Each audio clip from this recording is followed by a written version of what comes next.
পুরীর রত্নভাণ্ডার ঘিরে আগ্রহ কম নয় সাধারণ মানুষের।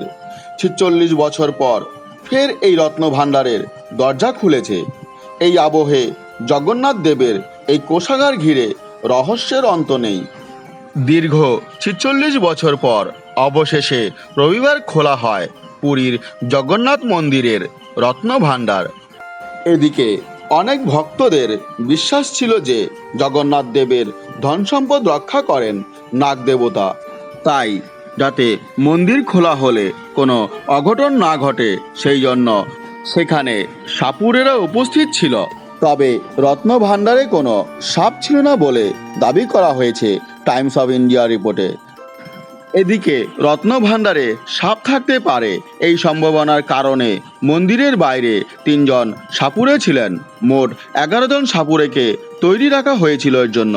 এমনকি পুরীর সরকারি হাসপাতালেও বিষধর সাপের কামড়ের ইঞ্জেকশনও মজুত রাখা হয়েছিল পর্যাপ্ত পরিমাণে। এদিকে রত্নভাণ্ডারের ভিতরে ঢোকার জন্য উড়িষ্যা রাজ্য বিপর্যয় মোকাবিলা বাহিনী আলো নিয়ে গিয়েছিল, সঙ্গে বড় বড় সাঁড়াশি বা কাটার ছিল তাদের সঙ্গে।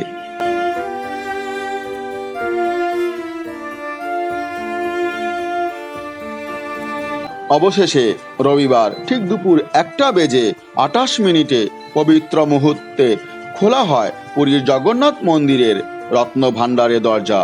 সে সময় সকল ভক্তকে মন্দিরের বাইরে চলে যেতে বলা হয়। রবিবার রত্নভাণ্ডারের দরজা খোলার আগেই সেখানে পৌঁছে গিয়েছিল 6টি বড় বড় সিন্দুক। এর আগে অবশ্য এই মন্দিরের কোষাগারের দরজা খোলা হয়েছিল 1978 সালে।